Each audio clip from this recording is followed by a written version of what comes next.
கிறிஸ்துவுக்குள் அன்பான காலைக்கதை நிகழ்ச்சி நேயர்களே, மீண்டும் ஒரு விசை கூட இயேசுவின் புண்ணிய நாமத்துல உங்களோடு கூட இணைவதில் மிகுந்த மகிழ்ச்சி அடைகின்றேன். இந்த நாள் நமக்கு வருகிற வாக்குத்தத்தம் எங்க இருந்து அப்படின்னு சொன்னீங்கன்னா, மத்தேயு 13ஆம் அதிகாரம் 20வது வசனம். அது என்ன சொல்லுகிறது அப்படின்னு சொன்னா, விதைக்கிறவர்களுடைய ஒரு கதையை அங்க ஆரம்பிப்பாங்க. அந்த காரில் என்ன சொல்லணும்னா, கற்பார இடங்களில் விதைக்கப்பட்டவன் வசனத்தை கேட்டு உடனே அதை சந்தோஷத்தோட ஏற்றுக்கொள்கிறான் அப்படின்னு சொல்லி போடப்பட்டிருக்கிறது. நீங்க ஆரம்பத்துல பாத்தீங்கன்னு சொன்னா, அந்த அதிகாரத்துல விதைகள், ஒரு விதைக்கிற ஒரு மனுஷன் எல்லாருக்கும் தெரியும். விதை எப்ப விதைப்பாங்க, அது விதைப்பதற்கு முன்பாக என்னெல்லாம் செய்யணும் அப்படின்னு சொல்லி நிறைய பேருக்கு தெரியும். நிறைய விவசாயம் பண்றவங்களுக்கு தெரியும். எனக்கு அதுல அனுபவம் இல்லை, ஆனா நான் சொல்ல கேட்டிருக்கிறேன். அதே சமயத்துல எங்க பாட்டி வீட்டுக்கு போறப்ப நான் பார்த்துருக்கிறேன். வயல்வெளி அதெல்லாம் நாங்கள் சிறு வயதுல பார்த்துருக்குறோம். என்ன அப்படின்னு சொன்னா, அது ஃபர்ஸ்ட் என்ன செய்வாங்கன்னு சொன்னா, உழுவாங்க. அதை உழுது நிலத்தை ஃபர்ஸ்ட் என்ன செய்வாங்க, பண்படுத்துவாங்க. பண்படுத்துறது மாத்திரம் இல்லை, விதை நல்ல விதையை தேர்ந்தெடுப்பாங்க. நல்ல நெல் கதிர், அதில் வெரைட்டி இருக்குதுல்ல, அது அவங்க நிலத்துக்கு என்ன, அவங்க வைத்திருக்கிற நிலத்துக்கு எது சரியான பொருத்தமான விளைச்சலை தரும், அல்ல நிறைய விளைச்சலை தரும் அப்படின்னு சொல்லி எடுப்பாங்க. சில வேளையில் கேழ்வரகு போடுவாங்க. இந்த மாதிரியான காரியங்கள்லாம் இருக்கிறது. ஏன் சொல்கிறேன் அப்படின்னு சொன்னால், ஒரு நிலத்திலிருந்து ஒரு நல்ல விளைச்சலை நம்ம காணணும் அப்படின்னு சொன்னால் நம்ம எப்படி செய்வோம் அப்படின்னு சொன்னால், நல்ல விதைகள், நிலத்தை நல்லா பண்படுத்திடு அப்புறமா தான் என்ன செய்ய முடியும், நம்ம ஒரு விளைச்சல் எதிர்பார்ப்போம். ஆனால் நம்ம ஒன்றுமே பண்ணாதபடிக்கு நம்ம எதிர்பார்ப்போம் அப்படின்னு சொன்னால், அது எப்படி செய்யும்? கண்டிப்பாக அது நமக்கு பலனை தராது. நீங்கள் பார்த்தீங்கன்னு சொன்னால், கற்பாறையில் விழுந்த விதை ஃபர்ஸ்ட் வழி அருகே விழும். அது என்ன செய்யும், பறவைகள் பட்சித்து போடுவோம். கற்பாறையில் விழும், அது சீக்கிரமா வளரும். ஏன்னா அங்கே ஆழமான மண் இல்லை, ஆனால் சீக்கிரம் வளரும். ஆனால் சீக்கிரம் என்ன செஞ்சிடும், அது காய்ஞ்சு போயிடும் அப்படின்னு சொல்லி போடுது.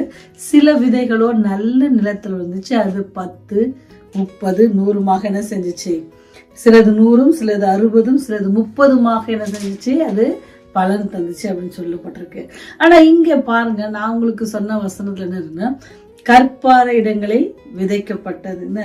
கற்பாறை விதைக்கப்பட்டவன் வசனத்தை கேட்டு உடனே அதை சந்தோஷத்தோட ஏற்றுக்கொண்டான். அது நீங்க வாசிக்க, ஆகிலும் தனக்குள்ளே வேறு இல்லாமல். அடுத்த வசனம் வாசிக்கணும். இது ஏன் சொல்றேன் அப்படின்னு சொன்னா, இந்த விதைக்கிறவனுடைய கதை உங்களுக்கு ஏன் சொல்லணும்னா, கற்பாறை அப்படின்னு சொல்ல நம்முடைய இருதயம் எப்படி கல்லான இருதயம். ஆண்டவர் சொல்றாரு, இந்த கல்லான இருதயத்தை மாற்றி என்ன செய்ய, சதையான இருதயத்தை தாங்க அப்படின்னு சொல்லி தீர்க்கதரிசி அழகா சொல்லுவார்.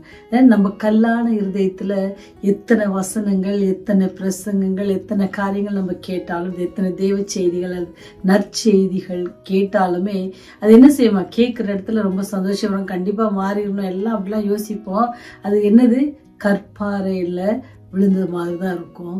அது என்ன செய்யும், உடனே என்ன செய்யும், சந்தோஷமா இருக்கும், ஏற்றுக்கொள்ளும், விளைச்சல் கூட கொஞ்சம் தர மாதிரி இருக்கும். ஆனால் என்ன செய்யாது, அதனுடைய ஆழம் இல்லாததுனால, அதனுடைய நிலத்துல அது பதியாததுனால அது என்ன செய்யுமா, அழிந்து போகும். அது என்ன அழகா சொல்லப்பட்டிருக்கு, அதனுடைய ஹீட்னால, இது கல்லான இதனால என்ன செய்யுமா, அது என்ன செஞ்சிடும் சொன்னா, வெயில் ஏறின போதோ தீந்து போய் வேறு இல்லாமல் விழுந்து போயிற்று அப்படின்னு சொல்லி சொல்லப்படுது. அப்போ உங்களுடைய இருதயம், என்னுடைய இருதயம் கல்லான இருதயமா இருந்துச்சு அப்படின்னு சொன்னா, அந்த கல்லான இருதயத்துல ஆண்டவருடைய சத்தியம் விதை இருந்ததுன்னா, ஆண்டவருடைய வசனங்கள்ல செய்யாது, விதைத்தாலும் அல்லது கேட்டாலும் அதனால என்ன இல்லை, பலன் நமக்கு அதிகமாக கொடுக்காது.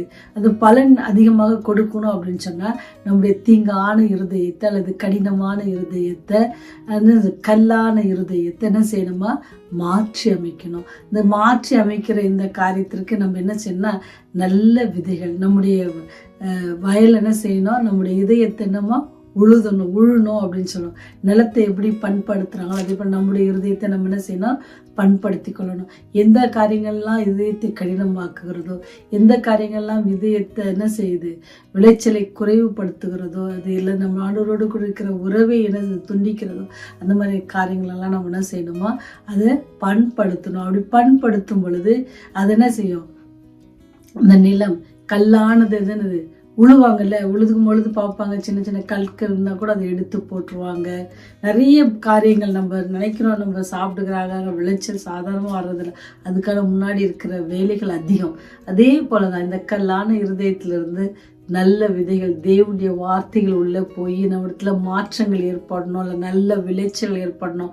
ஆண்டவர் சொன்னபடியா ஆவின் கனிகள் விளைச்சல் அதிகமாக இருக்கணும் அப்படின்னு சொன்னால் இந்த கல்லான இருதயத்தை என்ன செய்யணும், ஃபர்ஸ்ட் நம்ம மாற்றணும். ஒருவேளை நம்ம கேட்டு உடனே நமக்கு ஒரு கஷ்டம் வரும் பொழுது, எப்படி அங்கே வெயில் ஏறின பொழுது அப்படின்னு நமக்கு கஷ்டங்கள் வரும் பொழுது, துன்பங்கள் வரும் பொழுது, அல்லது நமக்கு நினைச்ச காரியங்கள் நடக்காத பொழுது, நாம் நினைச்ச மாதிரி நடக்காத பொழுது, இந்த மாதிரியான காரியங்கள்லாம் நடக்கும் பொழுது நம்ம என்ன நினைப்போம் அப்படின்னு சொன்னால், இதே போல் என்ன செஞ்சோம், கருகி போய்விடுவோம். ஆனால் தான் ஆண்டவர் சொல்ல, நல்ல நிலத்தில் விழுகிற விதை போல் ஆண்டு நம்முடைய இருதயம் கல்லான இருதயமாக இல்லாதபடிக்கு ஒரு நல்ல நிலமாக இருக்கவும், அது எப்படி 100, 60, 30 பலனளிக்கத்தக்கதாக ஆண்டவருடைய குணாதிசயங்கள் மாத்திரம் ஆண்டவர் கொடுத்த ஆவியின் கனிகள் நம்ம இடத்துலேருந்து அதிகமாக விளைச்சல் காண நம்ம என்ன செய்யணுமா, இந்த கல்லான இருதயத்தை மாற்றி என்ன செய்யணுமா, சதையான இருதயமாகிய அந்த இதயத்தில் ஆண்டவருடைய கற்பனைகளை எழுதி அதன்படி நம்ம நடப்போம் அப்படின்னு சொன்னால் ஆண்டவர் அதிக விளைச்சல் தந்து விளைச்சல் அதிகமாக விளைச்சல் இருந்தால் என்ன இருக்கும், அங்கே சமாதானம் இருக்கும், சந்தோஷம் இருக்கும், மகிழ்ச்சி இருக்கும், நிறைய நண்பர்கள் இருப்பாங்க, நிறைய உறவினர்கள் நம்ம நாடி வரும், எவ்வளவு காரியங்கள் இருக்குது. அந்த மாதிரியான ஒரு ஜீவத்தை நம்ம என்ன செய்வோம், ஆண்டவத்தில் ஆண்டவரே என்னுடைய கல்லான இருதயத்தை மாற்றி சதையான இருதயமாக தந்து ஒரு நல்ல நிலமாக விளைச்சல் தருகிற மாதிரி என்னுடைய சத்திய வசனங்களை வாங்கி கொண்டு என்னுடைய வாழ்க்கையை நான் மாற்றிக்கொள்ளுகிற ஒரு பெரிய அனுபவத்தை நீ எங்களுக்கு தரணும் அப்படின்னு சொல்லி நம்ம ஜெபிப்போமா? ஜெபம் செய்வோம். கிருபையும் இரக்கம் நிறைந்த தகப்பனே, கல்லான இருதயத்தை மாற்றி சதையான இருதயத்தை தந்து அதில் இருக்கிற தீங்கான காரியங்களை நீக்கி போட்டு கர்த்தாவே ஆண்டவர் நல்ல பலன் கொடுக்கிற ஒரு பிள்ளைகளாக நல்ல காரியங்களை கேட்டு எங்களுடைய வாழ்க்கையை மாற்றி அமைத்து அதிக விளைச்சலை காண்கிறது போல எங்களுடைய வாழ்க்கையில் எங்களுடைய குணாதிசயங்களை அதிகமாய் காட்டவும், ஆவின் கனிகளை பெற்றவர்களாக ஆவின் கனிகளை நாங்கள் கொண்டவர்களாக இருக்க நீங்களுக்கு கிருபை செய்யுங்க சாமி. அன்பு, சந்தோஷம், சமாதானம், சாந்தம், நீடிய பொறுமை, தயவு, நற்குணம், இப்படிப்பட்ட இச்சை அடக்கம், இப்படிப்பட்ட காரியங்களுக்கு ஆண்டவரே நாங்கள் ஆண்டவரே எங்களுடைய வாழ்க்கையை அனுபவிக்க எங்களுக்கு உதவி செய்யுங்க. அதற்கு உடைய வேத வசனம் அதிகமாக தேவைப்படுகிறது கர்த்தாவே.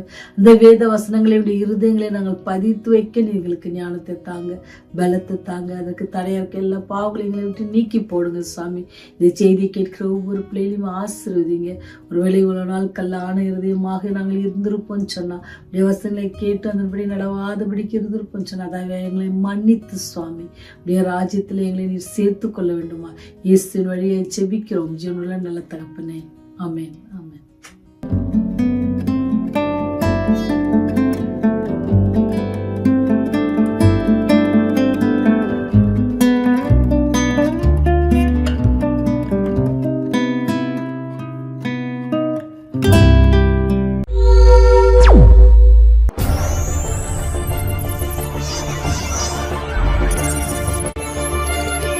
நீங்கள் பார்த்துக் கொண்டிருப்பது உங்கள் ரிவைவர் டிவி.